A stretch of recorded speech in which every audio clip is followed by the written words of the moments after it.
No episódio Suinocast Personas de hoje, a gente tem a honra de receber o professor Davi Dremaier. Tudo bem, professor?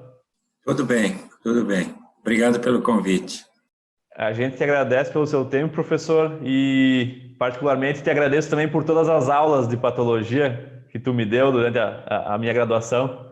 Às vezes a gente fica devendo melhores aulas, especialmente para pós-graduação, por causa de inúmeros compromissos, e aí a parte de professor envolve administração, envolve tudo. O professor pode fazer tudo, mas outras pessoas não podem. Então, por isso que envolve a gente bastante.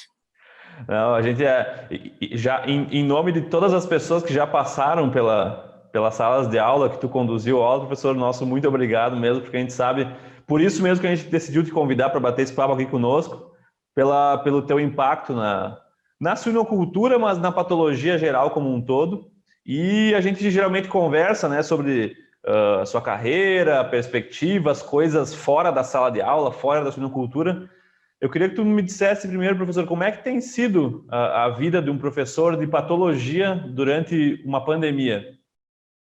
Sim, a situação é bem complicada. Como professor, a gente dá aula de necrópsia, onde os alunos não sentem nem cheiro e nada, né? Então, a gente tenta, através de vídeos e demonstrações, que felizmente a gente tem um bom arsenal de arquivos para poder mostrar para os alunos. Isso tem facilitado, mas obviamente eles reconhecem o esforço, mas também, por outro lado, reconhecem que tudo isso é insuficiente. Nós nos disponibilizamos desde já e convidamos a todos, quando a atividade voltar ao normal, a gente fazer atividades extras e permitir que alunos assistam às atividades práticas normais, de forma típica, e felizmente nós temos um bom espaço de necrópsia que facilita assim a poder acompanhar as atividades mesmo fora da aula, e como temos em geral atividades frequentes, então vai ser fácil de que os alunos que agora cursam as disciplinas durante a pandemia possam depois, de alguma forma, acompanhar. Obviamente, depende da iniciativa de cada um de poder fazer isso depois. Claro. E, professor, a gente já está com poucos minutos de conversa, a gente já falou 2, 3 vezes em necrópsia, né? Eu acho que uma grande marca do senhor e eu acho que tem muito a ver com a sua carreira, que é o grande foco do nosso bate-papo de hoje, é essa sede, essa fome por descobrir, por investigar, por entender o que aconteceu com aquele animal, com aquele lote, com aquele rebanho, né?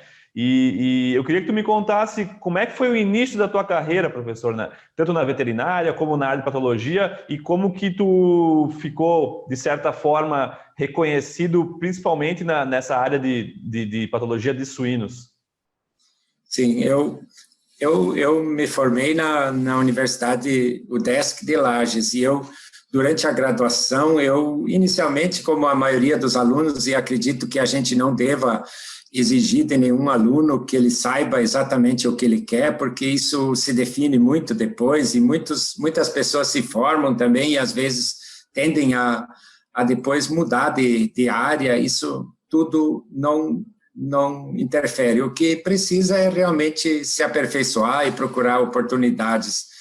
Durante a graduação em veterinária, eu pensava muito mais em ser um clínico veterinário e de campo, de propriedade, se era o que era a maior tendência, assim, de ser um clínico de campo, um cirurgião, e isso eu fui durante 2 anos. Eu trabalhei na cooperativa Copérdia, de Concórdia, fui muito bem acolhido, trabalhei em municípios, primeiro em Ipumirim, depois Ceará, Chavantina, Itá, e fui muito bem acolhido sempre, e graças a essa minha experiência como clínico, que eu atendia as diversas espécies de animais, fazia cirurgia clínica, etc., normal, de bovino, suíno.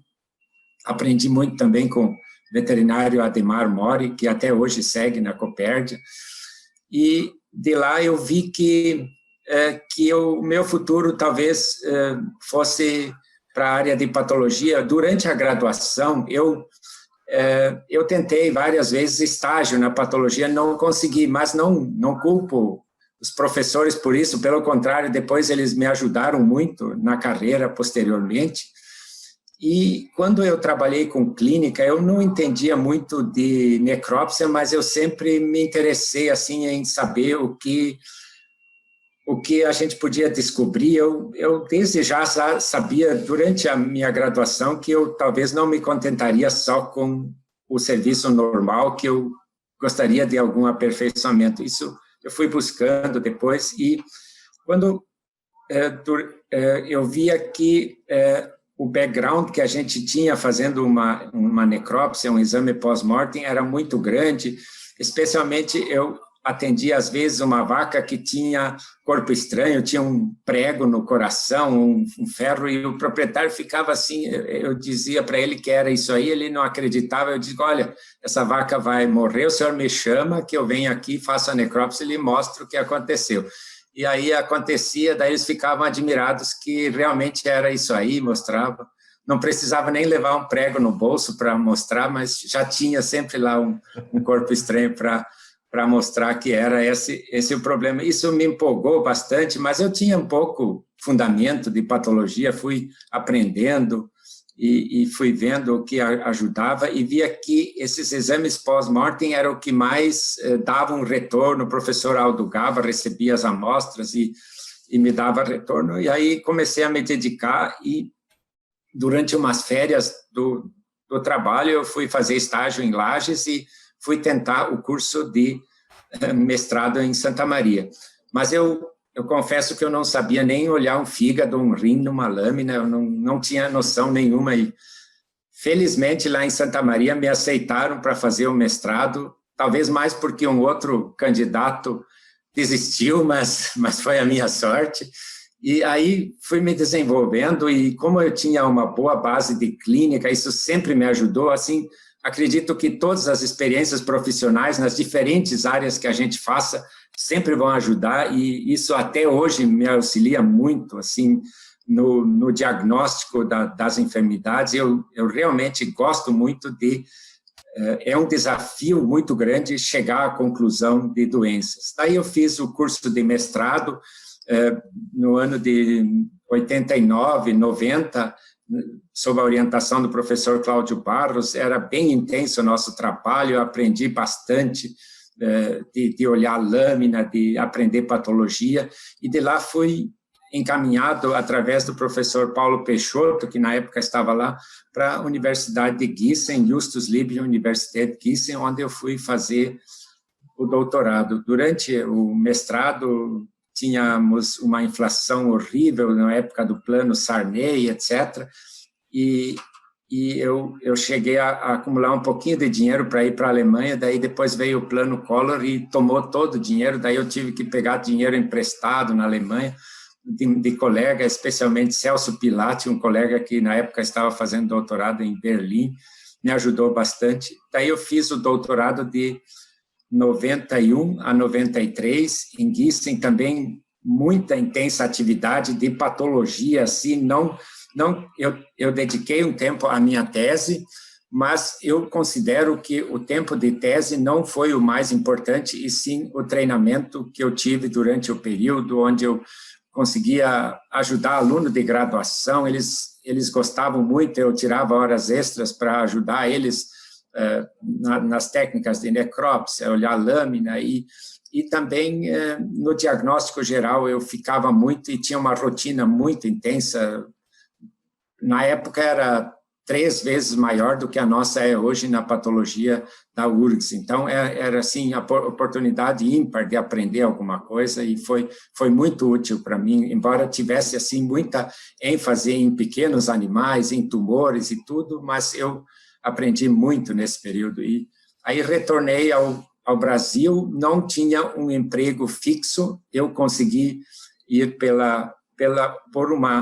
eu tive 2 chances, uma pela bolsa do Instituto Goethe, pelo DAD, desculpe, e pelo CNPq. Eu optei pelo CNPq, mas daí não foi, as bolsas vinham de 3 em 3 meses, mas deu tudo certo. E graças a esse financiamento eu consegui fazer o doutorado, retornei ao Brasil, fiquei 1 ano como pesquisador visitante na Universidade Federal Rural do Rio de Janeiro, quase 1 ano. Depois, durante esse período, surgiu o concurso da URGS, e que eu fiz e, felizmente, passei. Aí eu, desde novembro de 94, eu sou professor da URGS, comecei como assistente, depois adjunto, e assim foi até 2015, sou professor titular na patologia da URGS, e a gente dá aula para o 5º e 6º semestre desde aquele período. Quase 30 anos, então, professor. Sim, sim, mas um período assim que é muito, muito legal para mim, e eu não canso assim. Quando a gente faz o que gosta, a gente não cansa porque faz realmente o que gosta. Agora está um pouco cansativo porque a gente não consegue fazer as atividades adequadamente, assim. Mas o desafio assim muito grande sempre foi de diagnóstico de enfermidades de diversas espécies animais, e gosto bastante da área de suinocultura, e é sempre um desafio, e eu acredito que tenha muita coisa ainda a ser definida, embora a suinocultura seja um ramo muito evoluído em relação a outras espécies. Suínos e aves são áreas bem evoluídas no Brasil, a bovinocultura está caminhando também para melhorias fantásticas, então, mas sempre tem desafios de enfermidades, tanto tóxicas, infecciosas e carenciais, etc., que a patologia ainda consegue contribuir bastante pelo fato de haver alterações morfológicas, e essas alterações morfológicas que nos ajudam muito a definir o que é. Então, às vezes, exames são importantes, outros exames, mas a necrópsia e a histopatologia conseguem dar um direcionamento. Você, às vezes, não sabe que bactéria foi, que vírus foi, mas você sabe que é uma doença infecciosa, se é viral ou bacteriana, você já consegue ter uma noção. Então, isso ajuda muito a direcionar. Eu acredito que a patologia sempre, nunca vai deixar de ser, assim, um início da avaliação, e complementada, obviamente, por muitas outras técnicas que auxiliam bastante. Mesmo em outros países, a patologia suína sempre tem sido útil, nos Estados Unidos, em outros países também, assim, no diagnóstico de enfermidades. Professor, com toda essa sua experiência aí essa sua fala, que eu acho que é crucial, porque hoje a gente vê cada vez mais veterinários a campo, e a gente sente que na área de suínos a gente valoriza mais o profissional que já teve uma experiência a campo. O que tu vê que o profissional veterinário de suínos de campo mais peca quando ele vai atender um chamado, ou quando ele vai atender um surto de determinada doença, ou quando ele vai fazer uma necrópsia? Olha, é meio difícil, assim, a gente nota que há diria quase um turnover, uma renovação muito grande da classe veterinária na área de suínos. Às vezes a gente dá um curso e 2 anos depois dá outro curso na mesma empresa e já não tem mais quase ninguém daquela turma. Então, mas isso é bom, né? As pessoas vão evoluindo, vão se aperfeiçoando. Eu acho assim, não sei, essa área é boa, assim, ela é boa, mas sugiro, assim, que, se possível, fazer algum curso na área de necrópsia. É interessante, tem diversos profissionais que dão cursos excelentes, e a coleta de amostra sempre ajuda bastante. Você pode coletar, é melhor coletar de mais do que de menos. Às vezes a pessoa pensa que o problema é no pulmão e aí só coleta o pulmão. Então, assim, o que eu vejo é a questão de coleta e histórico. É uma coisa, assim, crucial e importante. Não que eu tenha, assim, alguma coisa especial, que alguém tenha pecado muito, mas tenha errado bastante, mas, em geral, o que interessa muito é um histórico bom e uma coleta adequada de material. E hoje tem também a possibilidade, que muitos já usam, de registrar fotografia, enviar foto. Ajuda bastante, às vezes, a definir o que é. Às vezes, até se não tem nada, até o fato de fotografar o que não tem nada te ajuda a saber, opa, esse ali não tem nada, então já sei que não é esse o problema. Hoje, os veterinários que mandam o material frequentemente, a gente nota um background muito grande, eles já mandam o material, já dizem, olha, a suspeita é isso aí, e você vai olhar e é quase sempre certo. Então, eu considero essa uma oportunidade importante de aperfeiçoar conhecimento, de ter um background, de ter um retorno com esse tipo de exame, assim, para o próprio profissional, para a melhoria deles. Perfeito, perfeito. Eu acho que o veterinário, como clínico de suínos, ele tem que ter assim, uma certa sede, né? uma vontade de tentar ajudar o produtor, ajudar o restante do rebanho a se beneficiar com a necrópsia de um ou mais animais, né? E bem como tu falou, professor, às vezes a gente fica muito local, né? O animal tem diarreia, a gente só manda um fragmento do intestino, sendo que a gente pode ter várias enfermidades que acometem outros órgãos aí, da diarreia também, ou a diarreia pode ser uma consequência, né? Às vezes, Isso. aproveitar aquele animal que às vezes a gente precisou sacrificar, né, humanitariamente, para tirar uma informação. Tirar o máximo de dado possível. A gente sabe que nem sempre é fácil, mas na parte de suínos, o fato de poder eutanasiar um animal facilita muito, assim, como a gente já falou diversas vezes, o fato de... Tem órgãos que autolizam muito rápido, como o intestino, especialmente intestino. E aí, se você faz uma eutanásia e coleta o material no formol mesmo, às vezes você não sabe qual a bactéria, mas você vê que tem uma enterite bacteriana. Por exemplo, Escherichia coli, ela fica aderida nos enterócitos de forma característica. E ela não causa muita outra lesão. Então, se for uma doença causada por Escherichia coli e você fizer uma eutanásia e coletar esse intestino e colocar logo no formol, você tem grande chance de... Eu arrisco sempre a dizer que é enterite por Escherichia coli, se eu encontro a bactéria aderida de forma característica na mucosa e o histórico é de enterite.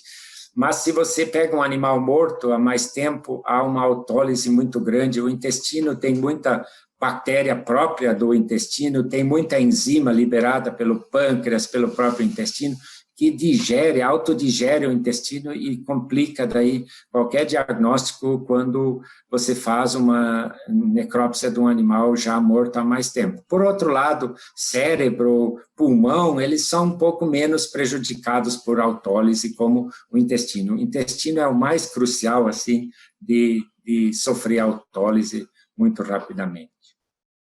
Certo. E professor, voltando um pouquinho aí na sua carreira, tu falou já algumas dificuldades, né, que teve na época, inflação, mudanças drásticas, trabalhou um tempo. Em algum momento, seja durante a faculdade, durante o trabalho ou a pós-graduação, tu pensou em parar e daqui a pouco seguir outro rumo, daqui a pouco tentar um outro negócio? Não sei se tu tinha a possibilidade de daqui a pouco trabalhar com pais ou algum parente.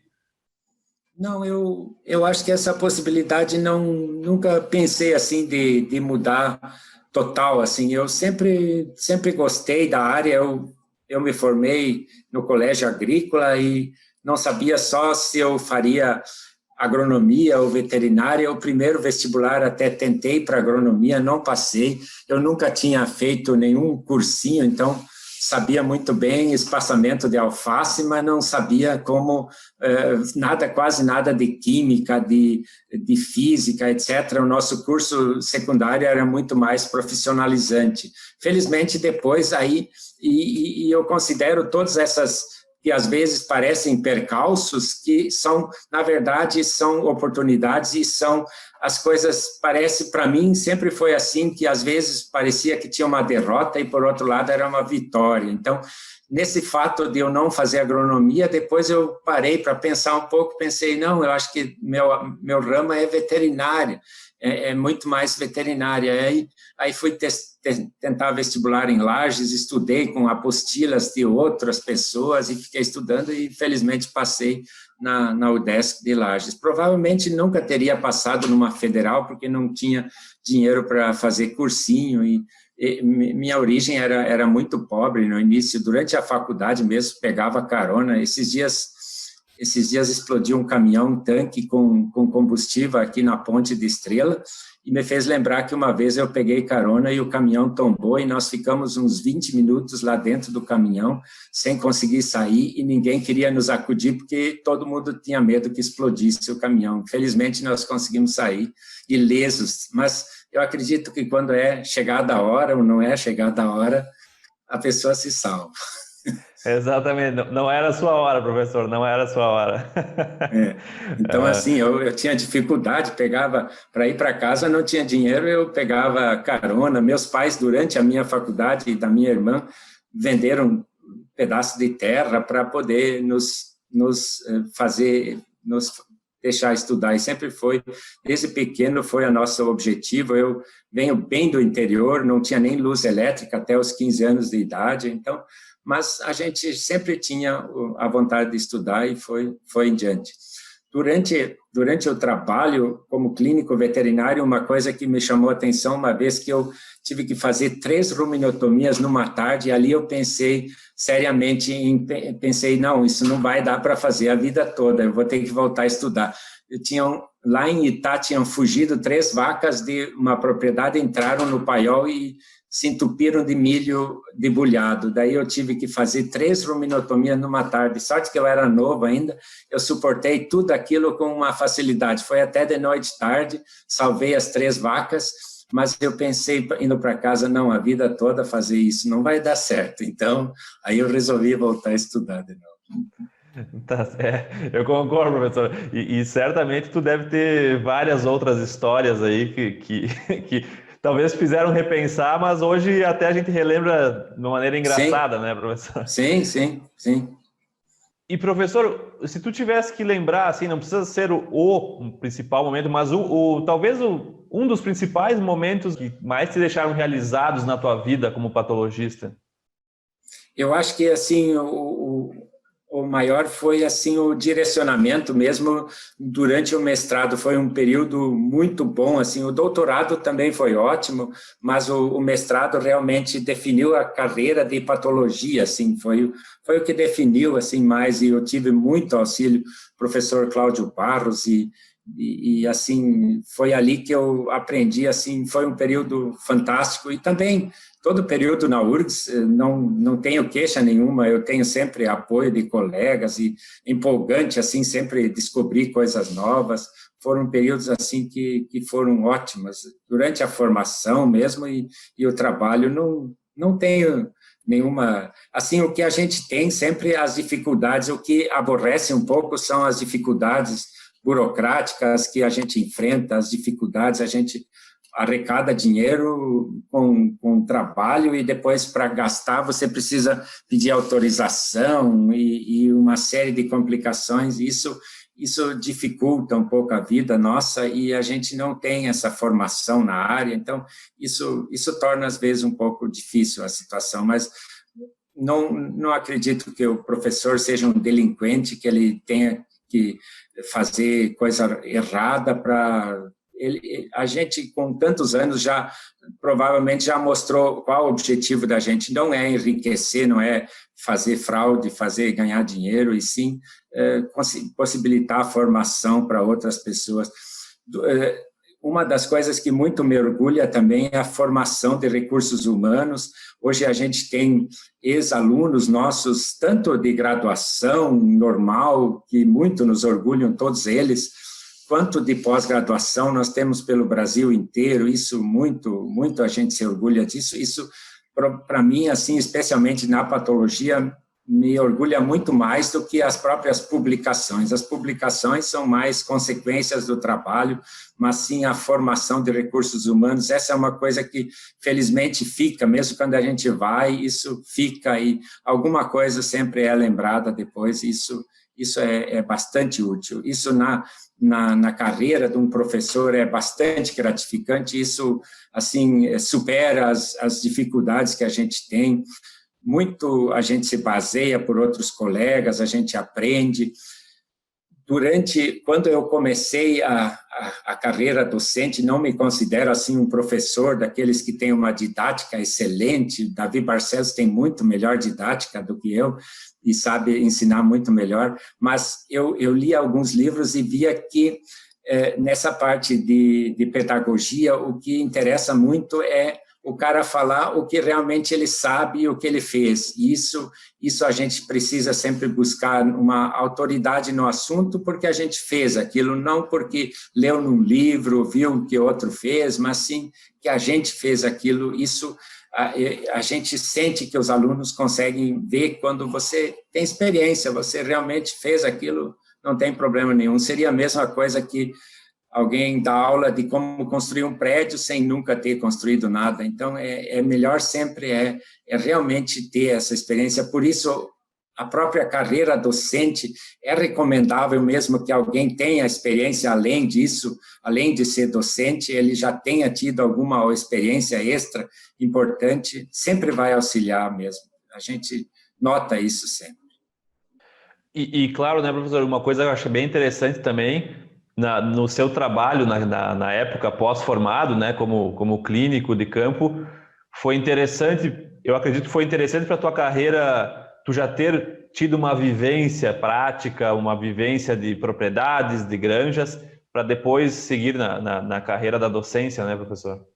Sim, com certeza a gente tem uma abordagem boa e isso é de certa forma um pouco investigativo, porque quando é uma perda de animais, muitas vezes envolve proprietário, envolve tratadores, etc., e ninguém quer ser o responsável pelo problema. Então, é preciso assim uma abordagem muito ampla, muito tranquila e às vezes tem que ser bastante detetive nessas horas para poder encontrar o que aconteceu. Às vezes o cara disse que não fez tal coisa, mas depois no decorrer da tua visita, tu descobre que ele fez ou não fez.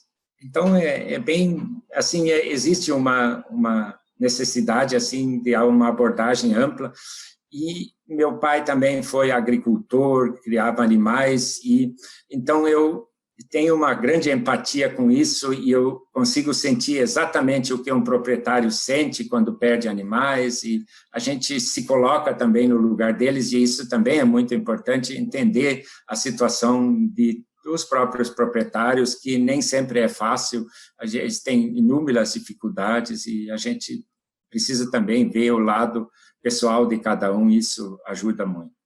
Excelente essa sua fala, professor, porque eu vejo que às vezes o pessoal tem um background muito bom em patologia, em artigos, em conhecimento técnico científico, mas sem saber se comunicar, às vezes fica faltando um elo na cadeia, né? Porque a gente precisa tirar uma informação de uma pessoa que às vezes não sabe ler, por exemplo, ou não sabe se expressar direito, e a maneira como a gente comunica a extensão rural, né, certamente é como se a gente fosse solucionar um crime, algum delito, a maneira como vai pescar essa informação é crucial para fechar os diagnósticos. Sim, exatamente. Às vezes não é a pessoa, o responsável que te chama para fazer o diagnóstico, e sim o tratador, etc., que pode dar informações úteis. É uma atividade bem de detetive, assim. E como profissionais, assim, também como médicos veterinários, colegas mesmo, eu vejo que é importante, assim, ver o lado do prejuízo econômico, nem sempre... na parte de inspeção, assim, a gente verifica isso também, os colegas precisam também sempre ter a noção de perdas econômicas, coisas importantes, não importantes, a transigência tem que ser adequada, não desobedecendo às ordens, às leis, etc., mas precisa ter, assim, uma certa empatia, uma certa... se colocar no lugar da empresa e dos proprietários com relação a esse tipo de problemas, porque eventualmente alguém pode condenar animais sem necessidade ou que não tenha nenhum envolvimento. Então, a gente tenta sempre ver também esse lado, assim, para tentar evitar prejuízos, e assim, dessa forma, nós já inúmeras vezes, pela própria procura de colegas da inspeção, a gente conseguiu solucionar problemas que pareciam, por exemplo, tem uma linfadenite que ocorre, uma lesão de linfonodos que ocorre no suíno, que são cistos que contêm um resto de material necrótico, que durante um tempo a gente fez um trabalho junto com outros colegas e vimos que isso não tem implicação, não tem micobacterium, e conseguimos mostrar que aquilo não era importante do ponto de vista de uma doença infecciosa, e com isso conseguimos que as empresas concordassem, o veterinário da inspeção, de fazer o aproveitamento desse material sem ter problema. E agora também, depois, o pesquisador Nelson Moraes também liberou um folheto com as guia sobre essa mesma lesão, o que melhorou bastante. Assim. Então, assim, tem coisas que a gente precisa estudar para ver se tem implicação ou não. Às vezes, a própria pleurite crônica, uma lesão que o animal tem, mas não tem mais significado infeccioso, que aquilo já passou no animal. Então, também não tem, obviamente, tem um aspecto errado, mas não é uma coisa mais infecciosa. Então, isso tudo auxilia, assim, a gente poder evitar perdas maiores, às vezes. Claro, claro. Professor Davi, qual foi o momento mais difícil da sua carreira até hoje? Foi um pouco difícil, um período assim em que eu me formei como técnico agrícola e uma certa indefinição do que fazer, assim, que eu, até nesse período eu procurei trabalho como técnico agrícola, eu não conseguia, e aí foi um período um pouco de indefinição, e a próprio fato de passar na veterinária de Lages, no início eu tinha que pagar a mensalidade que correspondia a um salário mínimo mensal, e meus pais tinham muita dificuldade no início. Felizmente, depois eu consegui um crédito educativo e que me proporcionou essa possibilidade. Por isso, eu sou uma pessoa que muito agradeço ao ensino público. Eu tive toda a minha formação no ensino público, na UDESC de Lages, era estadual, que eu depois financei. Hoje não, os alunos não pagam mais nada, mas na época pagavam. Depois eu paguei com crédito educativo, que depois não foi assim tão complicado, depois de formado, de pagar esse ensino. Eu acredito que o ensino público é importante. Obviamente pode se discutir quem deve ter acesso ou não, mas que ele é importante, ele é sempre importante, as inúmeras oportunidades. De dificuldades, a gente sempre tem dificuldades, mas a gente se molda e aprende nas dificuldades. Alguns dizem assim que quem não é judiado não é educado. Então, eu acho que se molda, as pessoas se moldam, o caráter se molda com as dificuldades, e acho que todo mundo que é veterinário, que possivelmente escute essa fala, vai ver que também teve as suas dificuldades, talvez até maiores que as minhas ou menores, mas isso a gente se molda no decorrer da vida, na carreira, vai tendo a sua adaptação, vai procurando seu espaço, e felizmente isso é possível. E professor, hoje a gente vê, hoje não, já tem alguns anos aí que tem alguns filmes, seriados, onde o pessoal coloca lá, tem o seriado aquele, o Dr. House, né, onde ele investiga os casos, outras séries e filmes. O senhor acompanha algum desses? O senhor tem alguma crítica? Porque às vezes eles dão alguns toques de patologia, falam de lesões, órgãos. O senhor já acompanhou algum desses? Sim, eu gosto de acompanhar, sim. Eu acho muito interessante, assim, eu gosto dessa área, assim, investigativa, e às vezes tem um chute, assim, também, tem coisa que não é bem assim, mas é bem interessante, sim, e eu acho que é bem por aí, assim, o diagnóstico, mas a próprio fato de a gente, no suíno, às vezes a gente procura uma doença infecciosa no animal, e, na verdade, é uma doença tóxica, e por isso, assim, a abordagem ampla sempre ajuda muito. E às vezes também tem doença infecciosa que ocorre, mas no fundo a doença infecciosa que ocorre é porque houve algum outro problema, falta de imunidade, por exemplo, pode ter uma diarreia em leitão, que é por Escherichia coli, mas não teve uma vacina, não teve imunização, ou o ambiente está propenso a isso. Então, assim, essa abordagem ampla, assim, sempre me fascina, assim, e hoje em dia também o que acontece com os próprios classes veterinária, às vezes alguém diz assim, você tem que fazer PCR, aí a pessoa pensa assim, PCR é um exame evoluído, e daí faz o exame, mas daí detecta lá um agente, umas amostras tem, outras não tem, e aí o próprio veterinário acumula aquele monte de formulário lá e não sabe interpretar. Então, normalmente, quando um agente é o problema mesmo, ele está em grande quantidade, constante,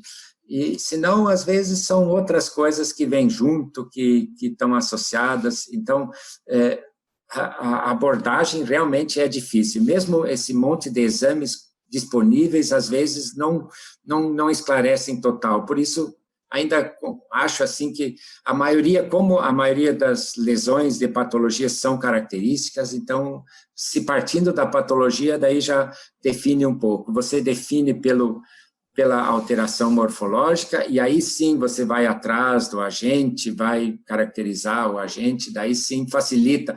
E até, assim, gastar energia à toa, não adianta fazer um monte de exame e atirar para tudo que é lado, ser um pouco mais certeiro, ajuda muito, assim, a definir, porque às vezes se aborda de uma forma ampla e, na verdade, é muito reduzida, muito específica a alteração. Posso citar um exemplo que aconteceu com colegas, e pode acontecer com qualquer um, uma intoxicação por selênio, por erro na formulação da ração. Morriam leitões, e se você olhava esses leitões, você tinha uma ideia de que fosse tóxico. E esses leitões apresentavam um quadro neurológico assim muito característico, com paralisia, e primeiramente nós recebemos amostras do cérebro até, e várias vísceras, não deu para definir nada, até o fato de alguém mandar leitões inteiros e a gente tirar a medula espinhal e encontrar na medula espinhal lesões simétricas de necrose da substância cinzenta do cérebro, da medula óssea. Com essas lesões, a gente falou para eles que era intoxicação por selênio, daí por causa do conhecimento prévio. Aí eles falaram assim, poxa, mas isso está estranho, como selênio, como é que o senhor vai dizer um troço desse, né? Não tem nada a ver, mas daí foram ver, era isso mesmo, em uma ocasião até mesmo criminal por erro proposital, no caso, mas, então, esse tipo de alteração ocorre, por isso existem, às vezes, alterações muito específicas que te ajudam bastante, assim, a definir a alteração. Certo. E, professor, tu tem mais ou menos uma ideia, se pudesse dar um chute de quantas necrópsias tu já fez na vida? Não tenho noção, assim, mas no início da carreira eu fazia quase todas as aulas de necrópsia, eu gostava muito das aulas mesmo, de acompanhar aluno, e a gente sempre aprende com o aluno.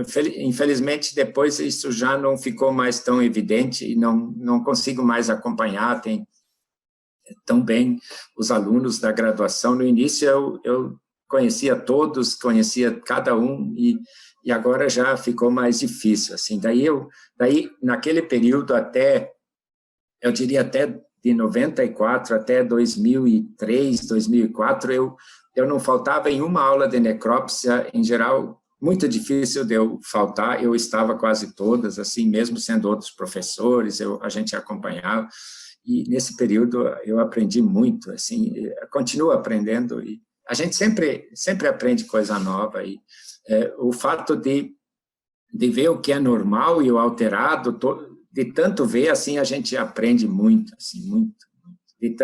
A experiência vai ensinando, mas nunca é demais e só vai acumulando. Pena que um dia tem tanta experiência que mesmo assim termina tudo, mas faz parte. A gente também tem que dar espaço para as outras pessoas, mas eu aprendi muito, assim, e nem tanto necrópsia de suínos, bastante, no período de 2003 até 2009, 2010, junto com, especialmente a colaboração, e a ele eu devo muito ao Davi Barcelos, a gente fazia muita necrópsia de suíno por causa do circovírus, inicialmente com coleta de amostras para fazer vacina autógena e tal. Ali foi um período, assim, muito, muito frutífero. Às vezes eu e ele nos reunimos e falamos que temos saudade daquele período que a gente aprendeu bastante juntos e foi excelente, assim, foi um período que nossos alunos também, quem foi aluno tanto da patologia como do setor de suínos, teve uma integração muito grande, a gente convivia bastante, era difícil, era puxado. Às vezes eram 60 suínos numa tarde que a gente fazia uma necrópsia lá, mas estava certo, a gente se reunia, todo mundo, era um período fantástico, assim, de aprendizado de todo mundo. Eu posso confirmar essa informação, professor, porque eu fiquei de 2006 a 2011 lá e eu lembro dessas tardes aí onde chegavam 60, 70 animais de todos os tamanhos possíveis. Sim. E depois a gente confraternizava e aprendia demais. Eu não tinha um foco quase máximo em patologia e sanidade, mas só de participar, de olhar repetidas lesões, olhar repetidos órgãos sem lesão, né? O olho clínico ele vai se formando intuitivamente, né? Isso. E eu acho que assim, como ser humano agora, nós temos o problema da Covid, assim, no suíno tem sempre ciclos, assim. Nós tivemos a fase do circovírus, que foi um período muito ruim para a suinocultura, nós aprendemos bastante, mas foi um período ruim, de 2000, que foi os primeiros casos, até 2000, até vir a vacina, que a vacina melhorou muito a situação, foi um período ruim. Depois tivemos a influenza, que continua existindo, mas lembro bem quando em 2009 o Davi Barcelos veio para o setor, disse, Davi, tem umas porcas tossindo, um negócio muito estranho, porca adulta tossindo, toda a propriedade tossindo, o que pode ser? E era a época do H1N1, e aí eu disse, puxa, tem umas fotografias de um colega da Alemanha de influenza, vamos olhar. Daí ele olhou e disse, nossa, isso aí é igual, então deve ser isso. E fomos atrás, não fomos os primeiros a publicar o assunto, mas a gente já sabia que era influenza, desde aquele período, assim, fomos olhar e era isso mesmo. Era exatamente, e depois daquilo, isso mudou muito, assim, até a avaliação pulmonar, até hoje é diferente depois da influenza.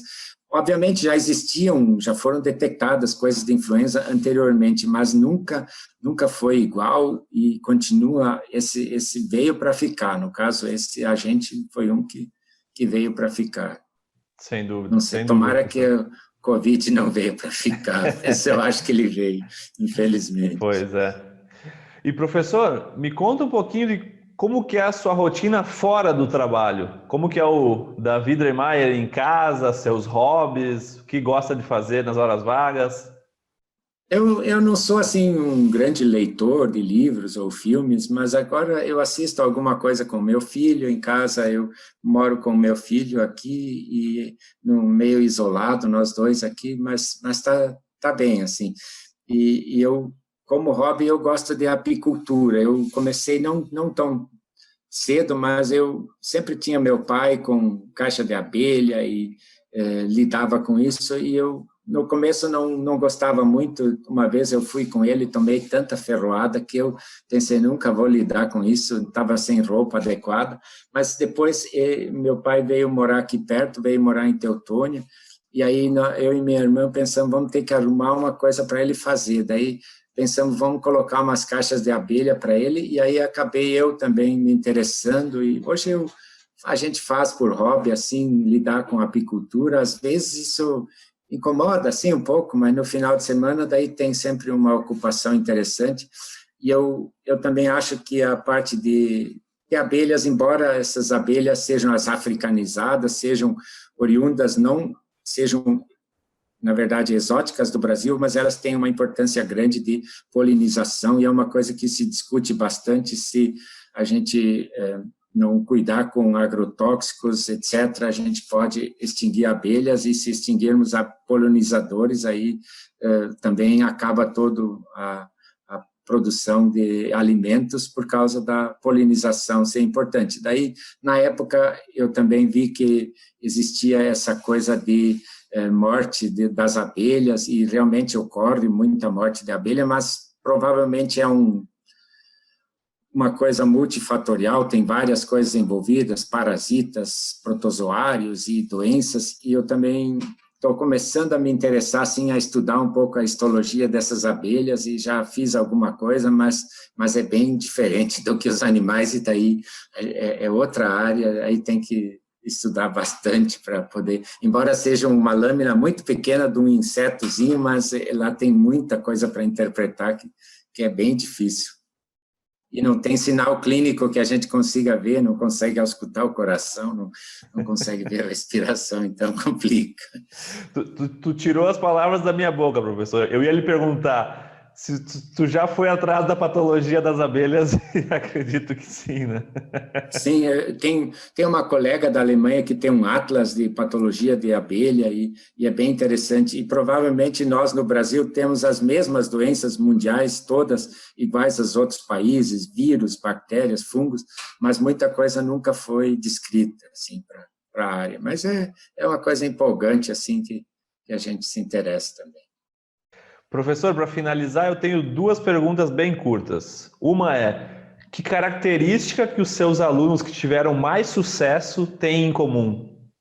Puxa, olha, assim, eu acho que o importante para ter sucesso é ser acessível, ter empatia, nem é ser o mais inteligente, o mais destacado da turma, e sim ter empatia, saber se localizar, saber aquilo que chamam de quociente emocional, eu considero muito. Eu acho que, assim, o fato de saber lidar com pessoas, isso é destacado, uma coisa importante, e estudar, obviamente, persistência, não desistir na primeira tentativa, mas persistência, empatia, e precisa, sim, se especializar, estudar, assim como diz que para ter sucesso, como falam, para ter um doutorado, precisa 10.000 horas de trabalho, aquele livro Outlier, que fala assim que precisa de dedicação. Eu acredito muito nisso, que a gente precisa, para conhecer alguma coisa, precisa de ter dedicação, ter horas de trabalho naquilo para poder se destacar.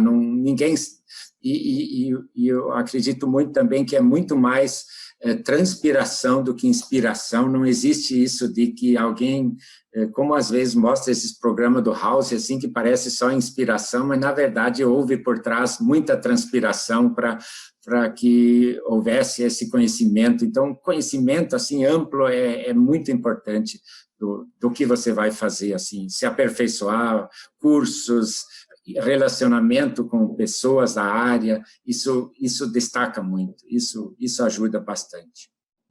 Sem dúvida, professor. E uma última: o que tu não fez na vida ainda, mas tu tem vontade de fazer? Olha, nem sei, a gente não... Eu, assim, gostaria de, talvez no futuro, consiga ter algum sítio, poder me dedicar, assim, a alguma criação também, viver um pouco mais num ambiente de ar livre, assim, um pouco mais amplo, que vem da minha origem, porque hoje a gente está muito enclausurado. Isso talvez eu gostaria de fazer, mas não sei se vai ser possível, mas assim, sem muita apavoração, talvez um dia eu consiga. Mas, se não, eu estou muito feliz da forma como estou vivendo. A gente sai do campo, mas o campo não sai da gente, né, professor? Sim, exatamente. Tomar uma água numa fonte, ou passar o final do dia numa tarde, assim, numa área de um pôr do sol tranquilo, ou amanhecer com barulhinho dos passarinhos, etc., não tem preço. Essa vida, as pessoas, quem sabe, valoriza isso. É bem importante também. Mas tudo faz parte, tudo tem seus prós e seus contras. Tá certo, concordo plenamente, professor. Professor David Remeyer, muito obrigado pela conversa, pelos ensinamentos, muito bom escutar tuas histórias e te agradeço mesmo pela tua humildade, pela tua acessibilidade e com certeza todo mundo que já passou pelas tuas mãos é muito grato pelo momento que pôde compartilhar contigo. Professor, muito obrigado novamente. Muito obrigado, Jamil, pela oportunidade. Espero que tenha sido útil para todos e agradeço essa oportunidade que você me deu.